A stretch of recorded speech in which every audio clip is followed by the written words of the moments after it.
Seja bem-vinda, seja bem-vindo ao Pod Contas, o podcast da Escola Paulista de Contas Públicas, vinculada ao Tribunal de Contas do Estado de São Paulo. Hoje trazemos mais um episódio da série especial com os trabalhos vencedores do terceiro concurso de monografias do TCESP, realizado em 2025. Desenvolvimento de um sistema web para melhorar a adequação ao transporte público metropolitano para pessoas com deficiência, dá o título da nossa conversa.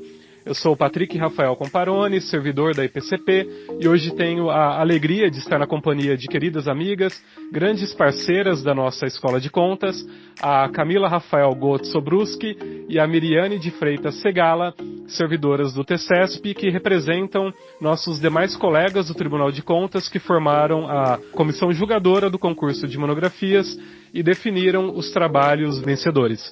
Nós temos o prazer de receber o Felipe Bugarin Guerra, autor do trabalho mencionado e vencedor do concurso na categoria mestrado. Graduado em Logística e Matemática, com especialização em Gestão Pública pela Universidade Tecnológica Federal do Paraná e mestrado profissional em Inovação Tecnológica pela Universidade Federal de São Paulo, o nosso convidado foi servidor público na extinta Empresa Metropolitana de Transportes Urbanos por mais de 10 anos e atualmente está na Agência Reguladora de Transportes de São Paulo. Antes de passar a palavra às minhas colegas, que vão conduzir este episódio, eu quero, porém, cumprimentar o nosso convidado e parabenizá-lo pelo prêmio. Felipe, seja bem-vindo e muito obrigado por participar do Pod Contas. Oi, Patrick, muito bom dia para todo mundo. É um prazer estar aqui com vocês, agradecer a oportunidade aí para a gente discutir um pouquinho sobre a nossa pesquisa, deixar um abraço especial para a minha professora orientadora Denise Stringini, lá da Unifesp de São José dos Campos, para o professor Tiago também, que foi co-orientador, deixar um beijo especial aí para minha esposa Aline e para minha filha Júlia, que ajudaram bastante aí na pesquisa. Bom dia, Felipe. Prazer conhecê-lo ao vivo e poder trocar essas ideias com você. Bom dia, Patrick. Bom dia, Camila. Bom dia a todos os nossos ouvintes. Felipe, primeiro, parabéns pelo teu trabalho. Eu tive a satisfação de ler toda a sua dissertação. Muito interessante a sua temática, muito interessante a linha de argumentação que você seguiu. Mas, para começar, vamos situar todo mundo aqui. Para começar, explique para a nossa audiência, por favor, do que trata o seu trabalho. O que motivou essa elaboração e quais foram os seus principais objetivos? Vamos lá, Miriane, bom dia novamente. A pesquisa em si, como o próprio nome, embora o nome esteja grande, a gente tentou resumir tudo para o leitor na hora que ler o título já conseguir identificar do que trata. A nossa dissertação, ela trabalhou um desenvolvimento do sistema web para melhorar a adequação do transporte público para usuário PCD no transporte metropolitano. O que isso significa? Vamos traduzir. A adequação do transporte público, ela passa por o passageiro saber se o veículo é ou não acessível. Então, a pesquisa que existe hoje, tanto na internet de uma forma geral, ou se você pesquisar em Google ou algumas plataformas especializadas, aparece somente questão de horário, itinerário, origem e destino da viagem em si.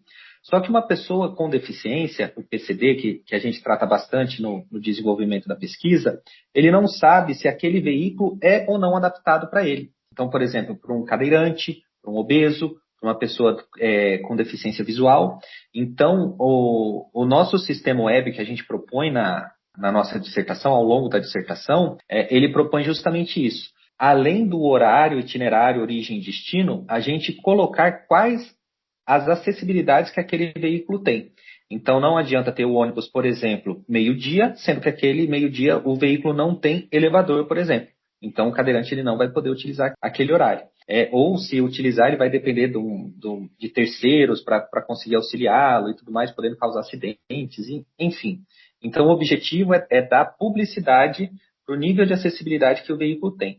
Embora seja importante pontuar que existem normas regulamentadoras sobre acessibilidade. Tem a BNT 14.022 e a 15.320, que assim são documentos extensos e que informam o que é acessibilidade e quais os níveis de acessibilidade. Agora, falando sobre a justificativa do trabalho, quando eu comecei a trabalhar na MTU lá em 2013, eu trabalhei muito tempo com o departamento de passe escolar. Então a gente concedia passe escolar, que um pouco mais para frente acabou sendo passe livre e tudo mais, eu analisava as documentações. E numa dessas documentações, chegou uma aluna, conseguiu o benefício do passe escolar. Eu me lembro muito bem até hoje. Ela morava em Lorena, estudava em Guaratinguetá. Ela conseguia ir para a faculdade. Ela tinha um horário e o veículo era acessível. Ela era uma aluna cadeirante. Só que na volta existiam 3 horários na saída da faculdade e nenhum deles tinha veículo acessível. Então ela conseguiu a gratuidade no passe escolar. O ônibus tinha a disponibilidade, só que não era acessível para aquela aluna. E aí o Ministério Público entrou no circuito, aí teve um ajuste de conduta lá da empresa que operava a linha, e aí acabou tendo êxito para ela. Só que aí o caso dela, infelizmente, não é isolado. Então isso daí acabou tendo mais repercussão. E como eu disse, lá na região do Vale do Paraíba, Litoral Norte, que foi onde eu ingressei na MTU, no ano de 2020, quando a gente começou essa pesquisa, eram aproximadamente 7 mil usuários que tinham direito ao benefício da gratuidade. Então, é uma população importante. É um número relativamente alto, e esse número é dinâmico. Então, às vezes entra mais gente, às vezes sai mais gente, porque tem validade.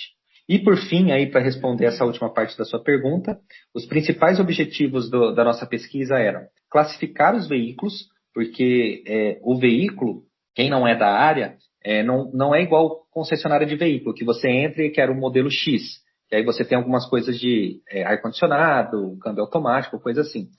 Ônibus, de uma forma geral, ele é produzido artesanalmente. Então, uma empresa chega e fala assim, eu quero um lote de 10 veículos de chassi da marca Y, por exemplo. E dentro desses 10 veículos, você pode ter níveis de acessibilidade diferentes. Então, isso que a gente pretendia classificar. Também criar a plataforma de maneira intuitiva e, por fim, dar luz para o gestor público, trazendo relatórios. Então, um gestor que cuida dessa área, ele conseguiria verificar, por exemplo, qual é a linha mais buscada, se está tendo defasagem nos horários, se, por exemplo, existe uma concentração muito grande para determinado ponto, faculdade, shoppings ou coisa assim. Esse relatório poderia interferir positivamente no desenvolvimento do transporte público metropolitano. Bom dia, Felipe. Bom dia, Patrick. Bom dia, Emiliane. Felipe, parabéns pelo seu trabalho. Nós gostamos demais de conhecer aí o seu tema de pesquisa. Achei interessantíssimo e tem tudo para contribuir mesmo para uma política pública mais eficiente. Mas eu fiquei com uma dúvida. Qual era assim, se você puder explicar para a nossa audiência, qual era o principal problema enfrentado pelas pessoas com deficiência no uso do transporte público metropolitano que o seu estudo buscou resolver? Onde exatamente a política pública falhava na prática? Então, como eu discorri na pesquisa, o benefício da gratuidade, ela requer uma série de trâmites burocráticos. Então, uma pessoa, por exemplo, ela tem deficiência, aí o trâmite funciona bem resumidamente da seguinte maneira. Ele vai até um posto de saúde credenciado do seu município, aí a equipe médica faz a triagem, verifica se aquilo é compatível com uma resolução que fala quem tem ou não tem direito, e se tem direito a acompanhante, se não tem, qual que é o prazo. Isso tudo tem um regramento bem específico. Depois disso, o posto de saúde ou a prefeitura mandava a documentação para o departamento do passageiro especial. O departamento de passageiro especial confeccionava a carteirinha e devolvia para o município fazia a distribuição. E aí, a partir daquele momento, o usuário ele tinha a carteirinha de gratuidade na mão e ele precisava se locomover. Só que aquele direito, aquela gratuidade não dava necessariamente o direito. Como eu disse no exemplo anterior da aluna lá de Guaratinguetá, não adiantava ter o horário disponível, sendo que o veículo não era adaptado para a acessibilidade que ela precisava. Então, isso passa por inúmeros casos, seja uma pessoa obesa, seja uma pessoa que usa cadeira de roda, seja para quem usa muleta. Agora tem bastante do espectro autista. Então, assim, precisa dar publicidade a qual nível de acessibilidade aquele veículo tem disponível. Então, esse foi o principal problema enfrentado pelo usuário até então. E o poder público, ele falhava a partir do momento que ele encerrava a sua obrigação em entregar a carteirinha. Então, além disso, ele precisa entregar a carteirinha e dar, de fato, o direito ao transporte público. Então, isso daí foi bastante importante. A gente conseguiu desenvolver bastante ao longo do tema. E como eu disse também anteriormente, a frota é muito heterogênea. É uma frota relativamente antiga, embora tenham decretos, leis que falam de idade mínima, idade máxima dos veículos. E, de uma forma geral, de 2015 para frente, os veículos têm elevador, têm rampa, mas, assim, acessibilidade não é só isso. E só por curiosidade, se você ver um veículo do transporte público com aquele adesivinho azul de um cadeirante, não necessariamente ele tem elevador. Significa que ele tenha pelo menos alguns itens de acessibilidade. Por exemplo, o botão de solicitação de parada, se ele tiver braille e um banco para obeso, ele pode colocar aquele adesivo lá na frente do veículo e não necessariamente tem elevador. Então, a gente buscou dar publicidade para qual o real nível de acessibilidade dos veículos. Isso foi o que a gente desenvolveu aí ao decorrer da pesquisa. Nossa, que incrível a gente parar para pensar nisso, né? Às vezes você garante uma parte do direito, mas na verdade você não garante o direito efetivamente se você não levar essa política pública para a prática, né? E uma coisa que eu achei muito interessante na sua pesquisa, Felipe, é que ela propõe um sistema web que relaciona o CID do usuário com o nível de acessibilidade do transporte público. Como que surgiu essa ideia e por que foi essa abordagem que você escolheu? Então, como eu falei lá na primeira pergunta, o start foi da aluna de Guaratinguetá. E aí eu conversando com a minha orientadora, foi um período um pouco conturbado que eu comecei o mestrado e, consequentemente, a pesquisa antes da pandemia. Eu comecei o mestrado em janeiro de 23, então foi tudo muito intenso, já estava fazendo disciplina e tinha 2 reuniões semanais com ela. E aí, poucos meses depois, algumas semanas depois, estourou a pandemia, todo mundo em casa, as aulas começaram a ficar online, e aí a gente começou a ter mais contato de maneira online, eu com a minha orientadora. E aí a gente precisava definir um norte. Como que a pesquisa seria direcionada? Por conta da experiência que ela tinha, que ela é dessa área de desenvolvimento, ela é pesquisadora já há muito tempo nessa área de tecnologia da informação, aí ela acabou me perguntando qual que era a minha vivência com programação e tudo mais. Falei, professora, eu tenho vivência de usuário, eu não sou programador, não sou dessa área. E aí, bem nessa época, ela assumiu um programa lá da universidade que chama Code Lab, que ela liga alunos da graduação com a pós-graduação. Então, a pós-graduação, por exemplo, está desenvolvendo um tema e precisa, vamos dizer, bem entre aspas, do trabalho braçal. Então, buscam alunos na graduação que tenham essa experiência para desenvolver a ferramenta, não necessariamente programação. Então, pode ser para a parte de robótica, pode ser para a parte de programação, pode ser para a parte estrutural, de engenharia e qualquer coisa do gênero. A minha pesquisa foi desenvolvida para o sistema web. A gente inicialmente pensou em um aplicativo, só que o aplicativo tem a limitação de sistema operacional. Alguns são do sistema A, outros do sistema B, alguns até de outros tipos de sistema. Então, o sistema web ele roda em qualquer celular. É uma coisa que não consome tanta energia, assim, vamos dizer, de forma genérica.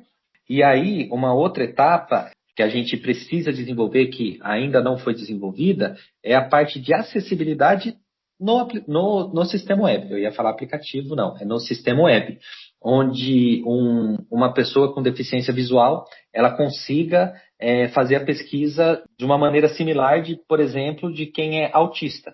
E essa relação do CID, ela é muito importante de ser classificada. A gente classificou de uma forma não da área da saúde. A gente separou mais ou menos em quem quem necessitava de nível de acessibilidade físico. Então, por exemplo, uma pessoa com TEA, por exemplo, como eu disse, ela não precisa de nenhuma acessibilidade física, embora nós não sejamos da área da saúde, enquanto a gente sabe que uma pessoa que usa cadeira de roda, ela precisa de transpor barreiras físicas que outras pessoas com deficiência não necessitam.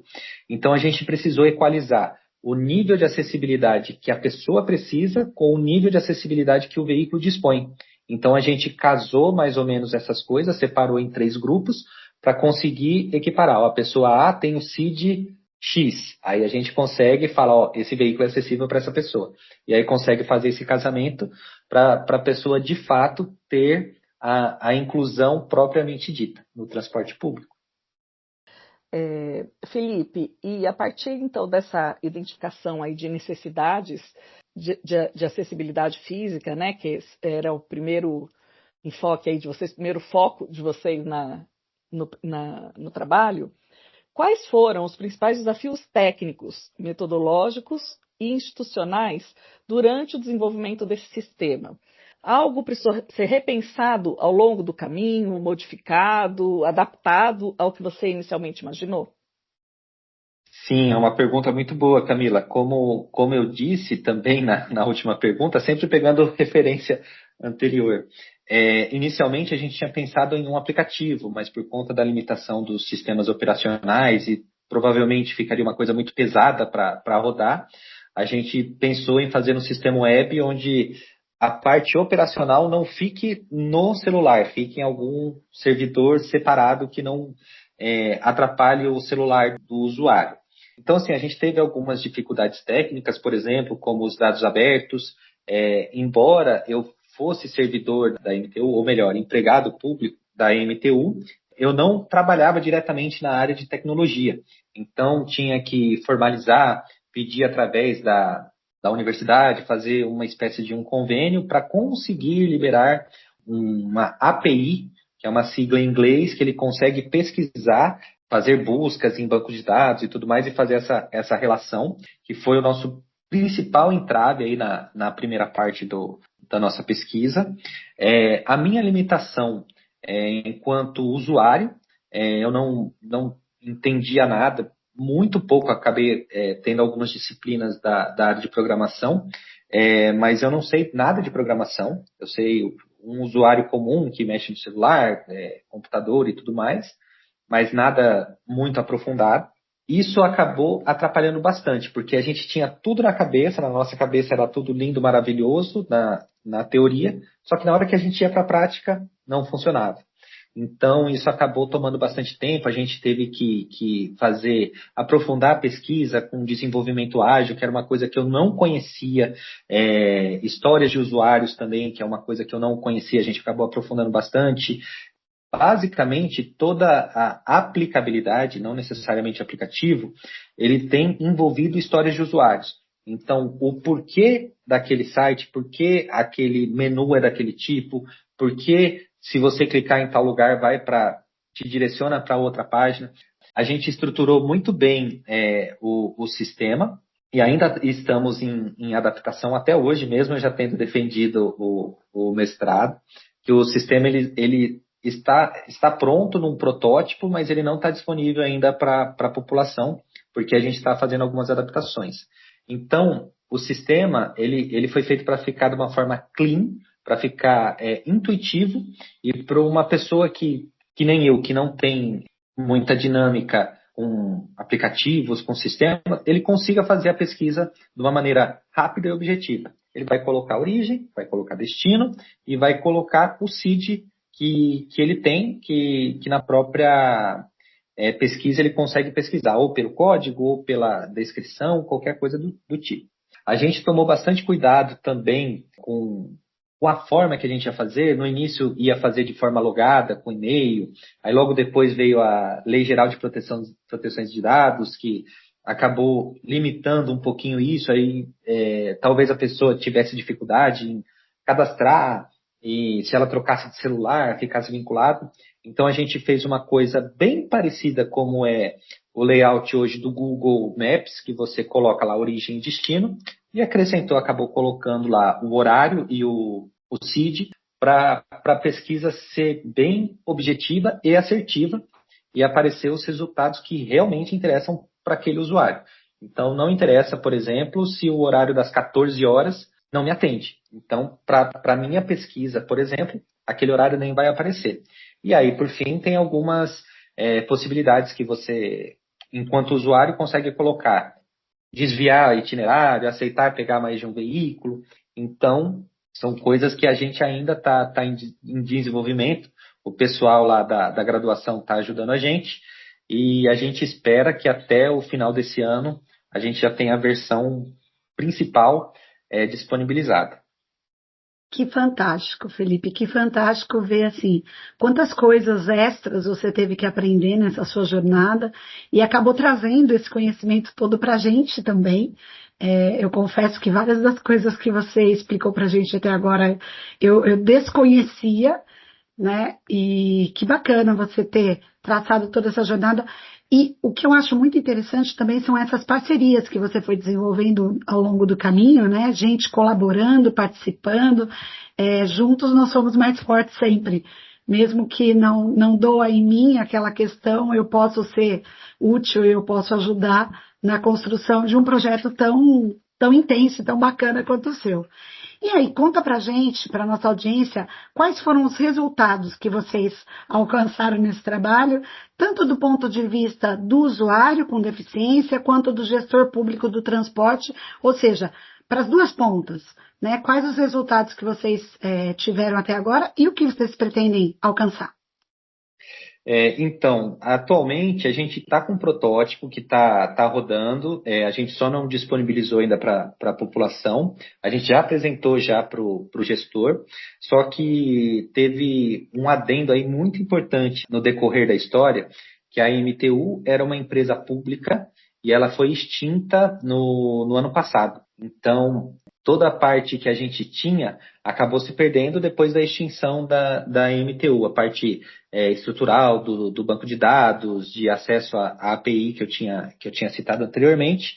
E atualmente, quem está regulamentando o transporte público é a Agência Reguladora de Transportes do Estado de São Paulo, a Artesp. Inclusive, eu fui cedido para a Artesp, estou lá desde março de 2025.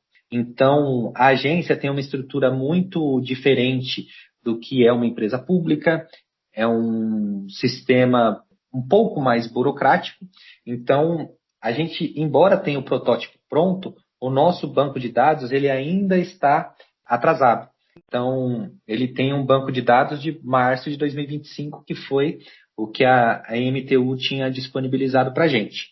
Então, o protótipo está pronto, já está rodando e foi validado pelo então Departamento de Passageiro Especial da MTU.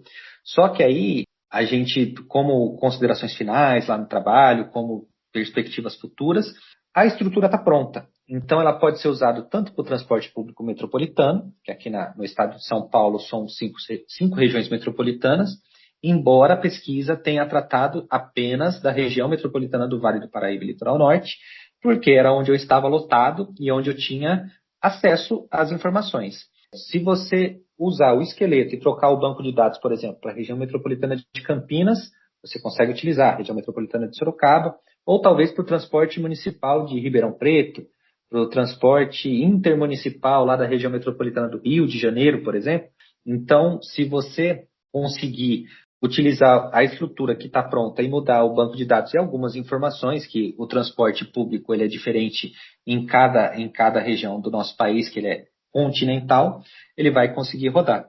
Então, o nosso protótipo está pronto, e aí a gente está desenvolvendo isso para conseguir acesso à informação em tempo real da Artesp hoje, para conseguir disponibilizar isso para a população e, consequentemente, trazer aí os relatórios para o gestor público na tomada de decisão, aí, fazer de fato uma política pública que alcance todo mundo.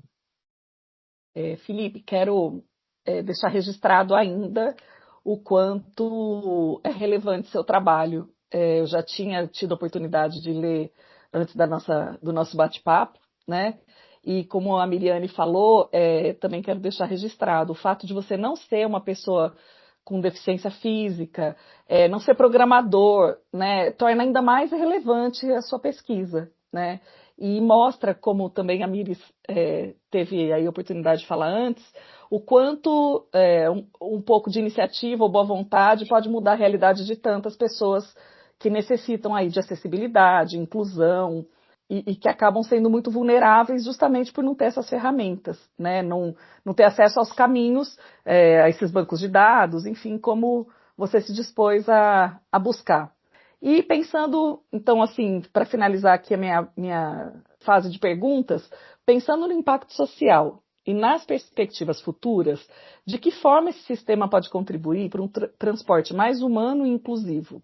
E quais seriam os próximos passos da sua proposta? Vamos lá. Agradecer aí as suas palavras, da Miriane também.